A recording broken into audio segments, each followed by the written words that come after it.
Bonsoir à toutes et à tous. La campagne européenne se poursuit sur France 3 Aquitaine. Le scrutin se déroulera le 26 mai. Dimanche prochain, nous voterons pour envoyer 79 députés français au Parlement européen de Strasbourg. Bonsoir Aurélien Septon. Bonsoir. Vous êtes candidat sur la liste Les Européens de l'UDI, l'Union des démocrates indépendants. Vous êtes en 15e position. Vous êtes par ailleurs conseiller régional de Nouvelle-Aquitaine.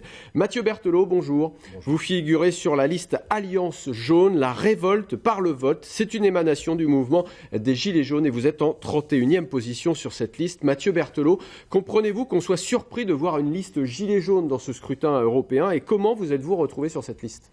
Tout à fait, tout simplement parce qu'il y a eu un appel de Ingrid Levavasseur au départ sur le ralliement d'initiatives citoyennes qui appelait donc à toute personne motivée de venir rejoindre sa liste. Et je me suis présenté, et j'ai fait mon dossier, elle m'a accepté. Vous comprenez qu'on soit surpris que les Gilets jaunes monte une liste pour les européennes ?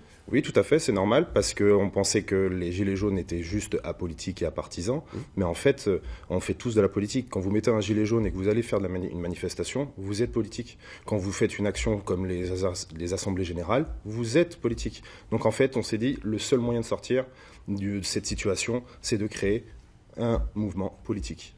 Aurélien Septon, Jean-Christophe Lagarde, votre tête de liste, est un Européen convaincu. Il veut changer l'Europe. Alors comment on change l'Europe qui semble depuis des années impossible à faire évoluer finalement ? On change l'Europe déjà par la démocratie.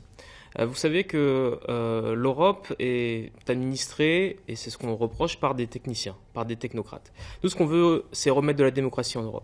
Notamment élire, par exemple, un président de l'Union européenne. Vous savez que, pour l'instant, ce sont Angela Merkel, Emmanuel Macron qui vont choisir qui seront les commissaires européens et qui sera le président de la Commission. Nous, on souhaite remettre du suffrage universel dans la question européenne, élire un président de l'Union européenne par les électeurs et aussi prendre en compte les résultats de ces élections européennes pour la désignation des commissaires européens. Vous savez, la dernière fois, en 2014, quand le Parti socialiste a fait moins de 20% des scrutins, c'est quand même François Hollande qui tout seul a choisi le commissaire européen. Et on aimerait que le commissaire européen qu'on choisisse corresponde à ce que le peuple a décidé lors des élections du 26 mai. Plus de démocratie à l'échelle européenne. Mathieu Berthelot, votre tête de liste, c'est le chanteur Francis Lalanne. Quelles idées les Gilets jaunes peuvent porter à l'échelle européenne ? Le RIC à l'échelle européenne, est-ce que c'est envisageable ? L'Europe, c'est 500 millions d'habitants. La démocratie directe, le référendum d'initiative citoyenne ? Tout à fait. Tout simplement, on va le mettre en place au départ en France, en créant des permanences dans toutes les régions, avec toutes les bonnes volontés, et tous les citoyens pourront venir débattre de toutes les idées qui seront proposées au Parlement et même proposer des idées. Et à la suite de ça, les idées seront retransmises directement aux eurodéputés qui, eux, seront obligés de suivre à la proportionnelle le scrutin. Mais comment envisager de développer ça à l'échelle européenne ? Parce qu'au niveau de l'Union européenne, il faut parvenir à des compromis. Si les autres ne sont pas d'accord, comment on fait ? De toutes les manières, c'est montrer l'exemple. Montrer l'exemple qu'on peut faire une nouvelle politique politique démocratique, avec plus de participation des citoyens. Donc on est là pour montrer l'exemple. On se doute bien que demain, on ne va pas tout révolutionner. Mais au moins, on pose la pierre, le petit grain de sable dans ce système qui est là depuis très longtemps, qui fonctionne de la même manière. Aurélien Septon, si on croit en l'Europe, pourquoi ne pas plutôt voter pour la liste Renaissance de La République En Marche ? Qu'est-ce qui vous différencie au fond ? Les questions démocratiques, je viens de vous l'indiquer, nous souhaitons une démocratie plus directe pour l'Europe, ce qui n'est pas du tout le cas pour l'instant de la liste Renaissance. Et ensuite, il ne faut pas se tromper, cette élection, c'est élire des députés. Qu'est-ce qu'un député ? Un député, c'est un homme ou une femme politique, qui va parler de politique, qui va convaincre. Évidemment, vous l'avez dit, effectivement, vous avez deux listes pro-européennes, la liste Renaissance et la liste UDI, les Européens. Mais le seul politique de la bande dans ces deux-là, ça reste Jean-Christophe Lagarde. À l'Europarlement, vous avez 2 minutes pour convaincre.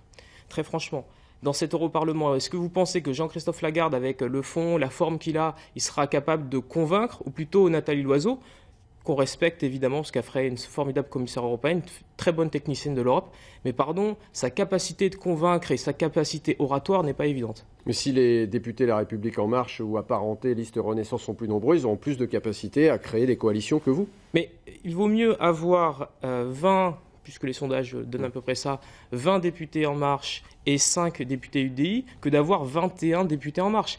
Là, vous avez 25 pro-européens. C'est ça, c'est comme ça que ça marche.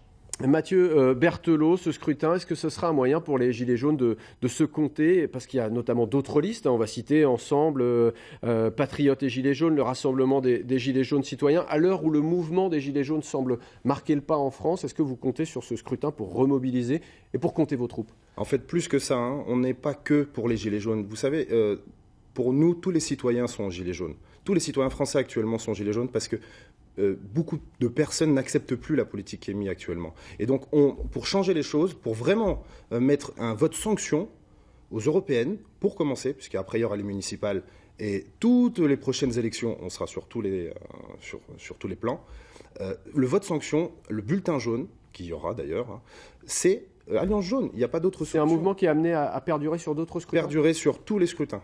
L'abstention est annoncée encore une fois à des niveaux records. On parle de 58% d'abstention.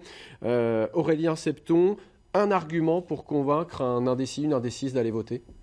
Il fallait voter parce que notre avenir, c'est forcément l'Europe. On ne pourra pas lutter contre les puissances économiques, puissances continentales comme les États-Unis et la Chine sans l'Europe. Et les enjeux climatiques sont énormes. C'est à l'Europe que...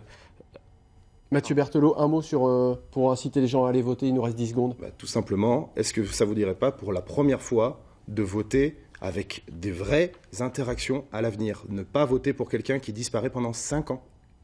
Merci à tous les deux d'avoir accepté notre invitation ce soir. L'Europe, on en reparle demain sur l'antenne de France 3 Aquitaine. Regardez les 34 listes candidates à ces élections européennes. Le scrutin, c'est le 26 mai. À demain.